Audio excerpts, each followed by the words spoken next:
Bien avant de voir son nom s'afficher en lettres capitales, avant d'écouler des dizaines de millions de disques à travers le monde, la future légende Engelbert Humperdinck n'était qu'Arnold George Dorsey, un jeune homme sans le sou qui arpentait les rues pour survivre. Il s'assoupissait souvent sur des bancs publics, se terrait dans l'espace exigu des cabines téléphoniques pour échapper au froid, et faisait la manche, chantant pour la menue monnaie que les passants daignaient lui jeter. C'était l'époque où il était un anonyme, un individu ostracisé par presque tous, traînant son existence avec l'étiquette de l'échec. Sa carrière naissante fut même brutalement interrompue avant de prendre son envol, terrassé par la tuberculose, une affection dévastatrice qui faillit lui coûter la vie et sa voix. Aujourd'hui, approchant de la nonantaine, Engelbert continue de captiver les foules, mais derrière le faste des projecteurs se dissimule l'histoire poignante d'une vie tissée de persévérance, de lourds sacrifices et de chagrins dévastateurs. J'étais un fantôme dans mon propre monde. Longtemps avant d'adopter le pseudonyme qui le rendrait célèbre, Arnold George Dorsey a mené une vie ponctuée d'obstacles, maladies, indigence chronique et batailles intérieures menées dans le silence. Né à Madras, alors sous la domination de l'Inde britannique, Arnold était le 9e d'une famille nombreuse de 10 enfants, au sein d'une lignée militaire bien établie. Son père, Mervyn Dorsey, était un sous-officier d'origine galloise au sein de l'armée britannique, et sa mère, Olive, portait en elle des racines allemandes. Le foyer des Dorsey était régi par une discipline de fer, se rapprochant de l'atmosphère d'un régiment, où l'obéissance était de mise et les ressources souvent comptées malgré leur statut. Son enfance, bien que paraissant relativement aisée selon les critères de la vie coloniale, bascula sans crier gare. En 1947, suite à l'indépendance de l'Inde et à l'effondrement de l'Empire britannique, la famille Dorsey déménagea à Leicester, en Angleterre. Le choc culturel fut terrible. Du cadre protecteur et ordonné de l'existence coloniale, ils furent précipités dans la rudesse d'un paysage industriel de l'après-guerre. Le jeune garçon perdit toute notion d'identité, ses repères s'évanouirent, et il fut submergé par le sentiment de ne plus appartenir à rien ni à personne. J'ai grandi en Inde jusqu'à l'âge de 10 ans. Mon père était engagé dans l'armée britannique, et nous avions un train de vie très confortable. Puis, le retour au Royaume-Uni. L'argent se faisait rare, se remémore-t-il. Leicester était une ville grise, marquée par les cicatrices du conflit, et peu accueillante pour un enfant à l'accent exotique et à l'apparence différente. La façon de parler d'Arnold conservait les inflexions musicales de l'Inde. Ses habits détonnaient, sa carnation était légèrement plus foncée que celle de ses camarades. Il était la cible de moqueries, ignoré ou systématiquement tenu à l'écart. Les gamins du quartier ne venaient jamais me chercher pour jouer, contrairement à mon frère. Je me sentais constamment en marge. À l'école, Arnold fut vite étiqueté comme un incorrigible rêveur. Il passait ses journées le regard fixé sur la fenêtre, l'esprit perdu dans des mondes imaginaires pendant que les leçons défilaient. Je n'arrivais pas à suivre les cours parce que j'étais toujours dans les nuages. Ma tête était tournée vers l'extérieur au lieu de la page que j'étais censé lire, confiera-t-il plus tard. Ce manque de concentration rendit l'éducation académique ardue, le poussant, à 15 ans, à abandonner l'école pour s'orienter vers un apprentissage professionnel. Il débuta comme apprenti dans une usine d'ingénierie. Son premier salaire s'élevait à 28 shillings, dont la majeure partie était reversée à sa mère pour le gîte et le couvert.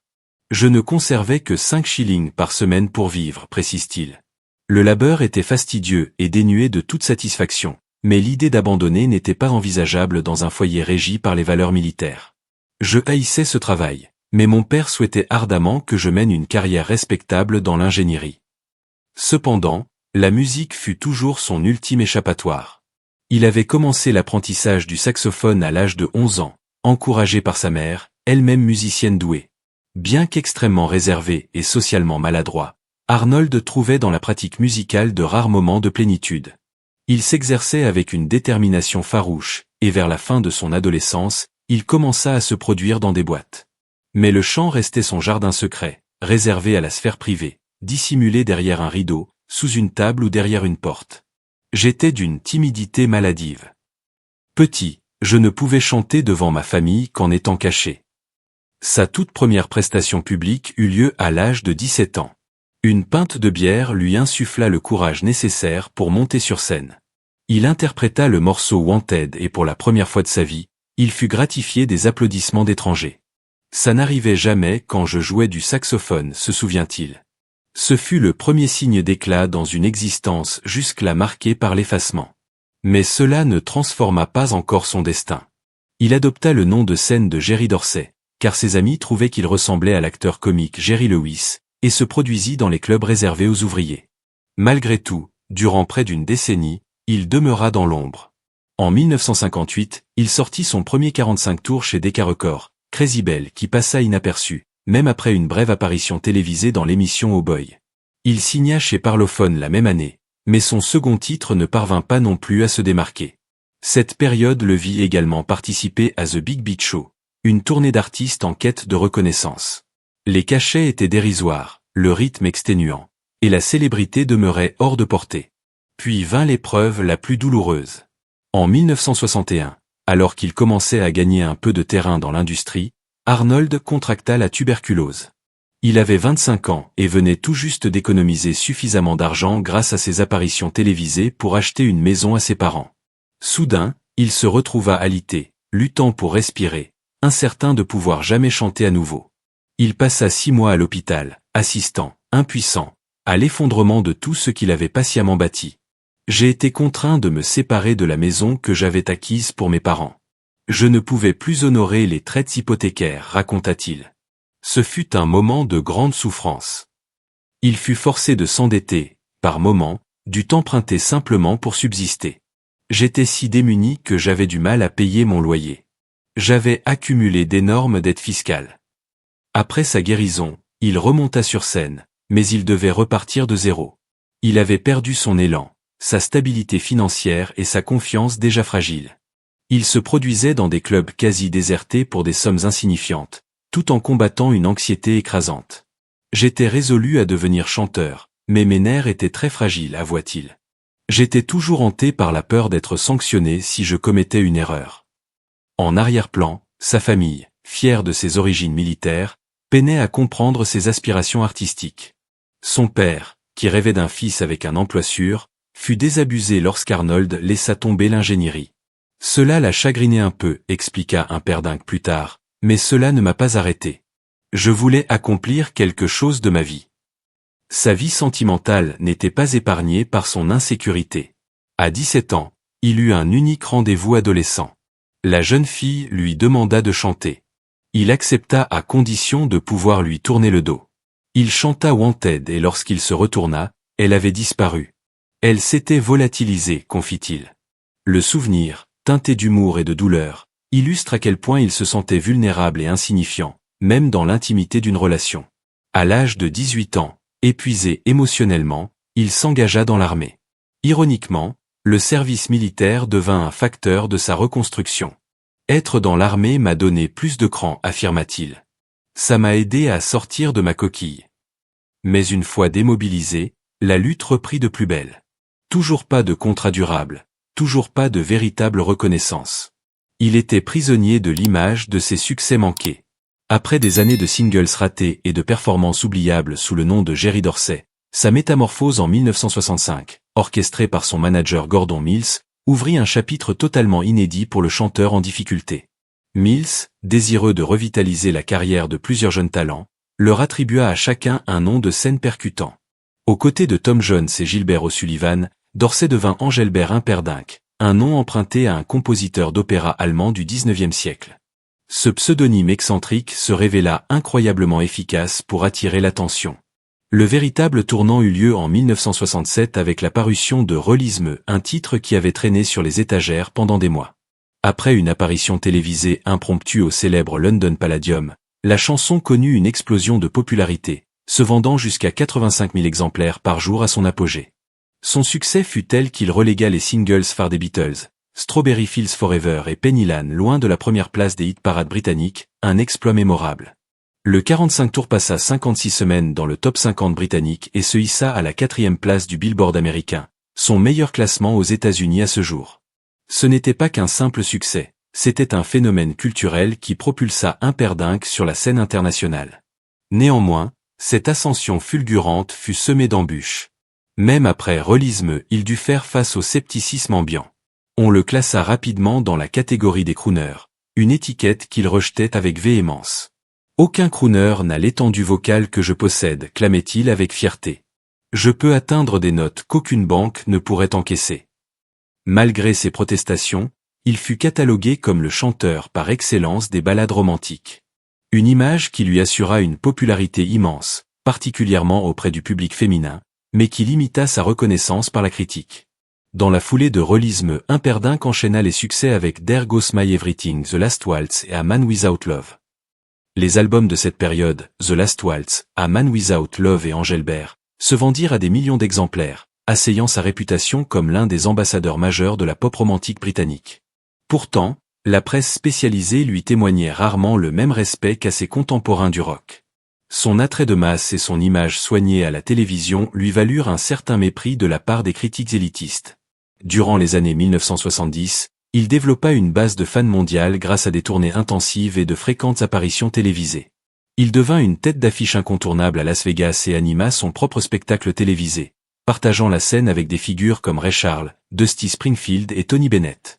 Ses résidences au Riviera Hotel à Las Vegas devinrent emblématiques, attirant des milliers de spectateurs chaque soir. Il connut un nouveau sommet avec After the Love, un titre qui lui valut une nomination aux Grammy Awards et un disque d'or aux États-Unis. Ce fut son single le plus populaire des années 1970. Produit dans le style du Philadelphia Sound, ce morceau prouva qu'Humperdinck savait s'adapter aux tendances de son époque, tout en conservant son identité de chanteur romantique classique. Durant les années 1980 et 1990, sa production musicale demeura constante, même si l'éclat des projecteurs se faisait plus discret. Il enregistra sans relâche, atteignant plus de 200 concerts par an à son apogée. Il fit également des apparitions dans des séries télévisées populaires comme The Love Boat et Fantasy Island, cultivant une image plus légère et divertissante. Il lança plusieurs albums destinés à divers marchés, y compris des versions en allemand et des duos. En 1989, il reçut son étoile sur le célèbre Hollywood Walk of Fame et un Golden Globe en tant qu'artiste de l'année. Les années 2000 marquèrent un regain d'intérêt pour Humperdinck. Sa compilation Engelbert Attachies Very Best le propulsa de nouveau dans le top 5 au Royaume-Uni. En 2014, il sortit Engelbert Calling, un album de duos impressionnant avec des artistes de renom tels qu'Elton John, Willie Nelson, Olivia Newton-John et Gene Simmons. Ce retour sous les feux des médias traditionnels fut accompagné de nombreuses interviews radio et télévisées. L'album fut acclamé pour sa qualité de production et mit en lumière la capacité d'Humperdinck à collaborer au-delà des générations et des genres musicaux. En 2012, à l'âge de 76 ans, il fut choisi pour représenter le Royaume-Uni au concours Eurovision de la chanson avec le titre Love Will Set You Free. Malgré les attentes, il termina avant-dernier, un résultat décevant qui ne reflétait en rien son talent, mais qui soulignait les difficultés à demeurer pertinent dans un paysage pop en perpétuelle mutation. Même si les succès dans les classements se raréfiaient, Humperdinck continua d'offrir de nouveaux albums. En 2017, il dédia A Man You Want to Be à son épouse Patricia, qui luttait contre la maladie d'Alzheimer. La musique est l'une des rares choses qui apportent un réel apaisement aux personnes dans cet état, expliqua-t-il. L'album incluait des reprises modernes, comme Photograph d'Ed Sheeran et Just the Way You Are de Bruno Mars, révélant une facette plus tendre et personnelle de l'artiste. La résilience du chanteur est manifeste dans ses projets les plus récents. Il a publié des collections d'enregistrements inédits, tels que Réflexions, Sentiments et Regards. En 2022, son titre de 1968 A Man Without Love connut une seconde jeunesse en étant intégré à la bande-son de la série Moon Knight de Marvel, permettant à une nouvelle génération de découvrir sa voix. L'année suivante, il enregistra une reprise de I'm Forever Blowing Bubbles pour le film Bullet Train. L'héritage d'Humperdinck ne repose pas uniquement sur ses tubes, mais aussi sur son dévouement inébranlable à son article. Il s'est produit dans plus de 100 pays, a sorti plus de 80 albums et vendu plus de 140 millions de disques dans le monde. Ses distinctions, nominations aux Grammy, Golden Globe, honneurs royaux ne racontent qu'une partie de l'histoire. L'autre partie est sa remarquable capacité à perdurer. Un homme presque oublié au début des années 60, qui s'est réinventé à la trentaine et qui continue de chanter à la fin de la décennie de ses 80 ans. J'ai dilapidé des fortunes.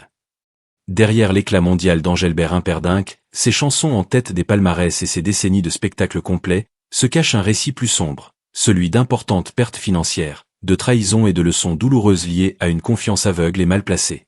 Dans des interviews d'une franchise désarmante, Humperdinck a exposé la gravité de sa situation passée. Son manager de longue date, en qui il avait une foi totale, s'est avéré avoir détourné des millions de ses revenus pour éponger ses propres dettes de jeu. J'ai perdu des fortunes, a-t-il reconnu. L'ignorance est une chose effroyable, et je dois admettre que ma propre ignorance m'a causé beaucoup de peine dans la vie.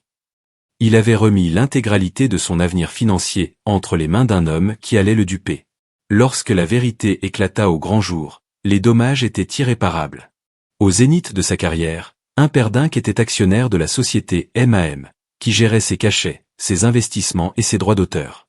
Peu au fait des complexités du milieu des affaires, il permit que la quasi-totalité de ses revenus y soit canalisée. Quand il décida finalement de vendre ses parts et de se séparer de l'entreprise, cela lui semblait être un pas vers l'indépendance financière. Mais le destin fut ironique. Peu après son départ, la valeur de M&M explosa après son acquisition par Chrysalis. « J'ai fait cela au pire moment », déplora-t-il. « Une grande partie de ma richesse m'a échappé à cause de mes erreurs de jugement. » Et les revers ne s'arrêtèrent pas là. Dans les années 1980, Humperdinck investit dans un hôtel à La Paz, au Mexique, dans l'espoir de diversifier ses sources de revenus. Mais il découvrit trop tard qu'en tant qu'étranger, il était légalement tenu de s'associer à un partenaire mexicain pour détenir une propriété. Cette omission lui fit perdre l'intégralité de son investissement. « J'ai tout perdu », résuma-t-il simplement, une courte phrase qui masquait une détresse profonde. Ces erreurs ne provenaient pas d'une extravagance ou d'une imprudence démesurée. Elles étaient le fruit d'une conviction sincère, mais naïve, que les autres agiraient dans son meilleur intérêt. Il déclara un jour, « Il y a deux mots dans mon métier, show et business. Je m'occupe du show, et les gestionnaires s'occupent du business. » Cependant, cette répartition des rôles, fréquente chez les artistes, l'avait mis dans une situation dangereusement précaire. Il avait placé sa confiance en des individus qui, selon ses dires, ne saisissaient rien à la musique ni à l'industrie, et, pire, ne le protégeaient pas. Finalement, il réussit à reprendre le contrôle. Son fils, Scott Dorsey, prit en charge la gestion de ses affaires, un changement qu'il décrivit comme un immense soulagement. « Mon propre fils ne va pas escroquer son père », dit-il calmement. Malgré toutes ses pertes, Humperdinck a trouvé un nouveau chemin, soutenu par sa famille et l'affection indéfectible de ses admirateurs. Mais les marques du passé subsistent. « Je n'ai pas compris grand-chose à ce qui se passait quand j'ai eu du succès la première fois », confia-t-il. « Et c'est peut-être l'une des raisons pour lesquelles je ne suis pas un homme plus riche aujourd'hui. » Après des décennies à reconstruire son existence, il ne donne plus 300 concerts par an, mais il continue de voyager, de chanter et de tenir bon. Les leçons financières ont été d'une brutalité inouïe, mais sa persévérance a triomphé. « Je suis un guérisseur, mais je n'ai pas pu guérir ma femme. » Pour Engelbert Humperdinck, l'amour n'a jamais été qu'un simple sujet de chanson. C'était le pilier central de sa vie. Au cœur de cette affection inconditionnelle se trouvait Patricia Healy, son épouse pendant 57 ans, son âme sœur et la force discrète derrière l'un des plus grands crooners romantiques du monde. Ils se rencontrèrent en 1956 sur une piste de danse d'un bal à Leicester. Patricia n'avait que 17 ans. Engelbert, toujours connu sous le nom d'Arnold, en avait 20 et était un chanteur fauché, sans renom ni perspective. « J'ai commencé à courtiser à 20 ans celle qui allait devenir ma chère épouse, que j'ai récemment perdue », déclara-t-il en 2021, après sa mort.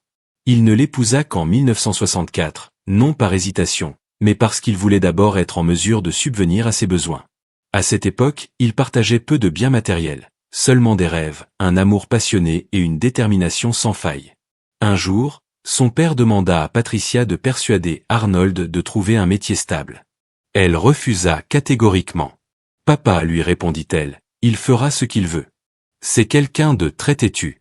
Il veut réussir dans le spectacle, et il continuera d'essayer jusqu'à ce qu'il y parvienne. » Durant ces années d'incertitude, où Engelbert dormait dans des cabines téléphoniques et des toilettes publiques pour pouvoir chanter dans des villes lointaines, c'est Patricia qui trouva l'argent nécessaire pour qu'il puisse participer à un concours de chant sur l'île de Man. Il remporta le prix. La récompense de 75 livres changea le cours des choses. « Elle était si bonne avec moi », se remémore-t-il. « Elle me faisait me sentir important. Elle m'a soutenu sans faillir pendant toutes ces années. » Pourtant, leur vie ne fut pas un long fleuve tranquille. Humperdinck fut impliqué dans plusieurs affaires de paternité, et Patricia déclara un jour qu'elle pourrait tapisser une pièce entière avec les documents juridiques reçus. Malgré cela, elle demeura inébranlable, lucide et honnête, allant même jusqu'à écrire un chapitre entier dans l'autobiographie de son mari, où elle abordait directement ses infidélités. « Les hommes en ont besoin », écrivit-elle sans détour. « C'est pourquoi je ne m'en faisais pas tant que ça restait purement sexuel. Mais quand ça devient une véritable relation, là, ça fait mal. » Patricia ne tolérait pas la dissimulation. Elle exigeait la vérité, et Engelbert respectait cette exigence. Elle n'a jamais mâché ses mots, dit-il. C'est ce que j'aimais le plus chez elle. Leur amour a traversé des décennies de célébrité, la naissance de 4 enfants et d'innombrables tournées autour du globe.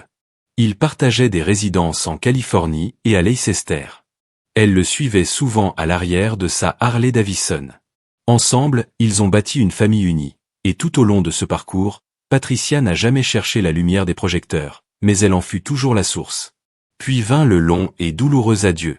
En 2011, Patricia reçut le diagnostic de la maladie d'Alzheimer. Engelbert se jeta dans le rôle d'aidant avec la même ferveur qu'il consacrait à sa musique. Il essaya tout, électroacupuncture, thérapie par cellules souches en Allemagne, et même l'eau bénite de Lourdes. Miraculeusement, après 3 ans de silence, elle prononça à nouveau son prénom. J'ai vraiment cru qu'elle allait s'en sortir, confia-t-il. Mais au début de l'année 2021, la Covid-19 s'introduisit dans leur maison de Los Angeles. Engelbert et ses enfants organisaient des chaînes de prière chaque soir à 20h. C'était une prière collective, dit-il, et je sentais ces prières. Patricia s'accrocha à la vie, elle lutta, elle vainquit le virus, mais son cœur, lui, n'eut pas la même force. Elle succomba à un arrêt cardiaque le 5 février 2021, avec Engelbert à son chevet, leurs enfants en visioconférence, et une fiole d'eau de Lourdes près de son lit.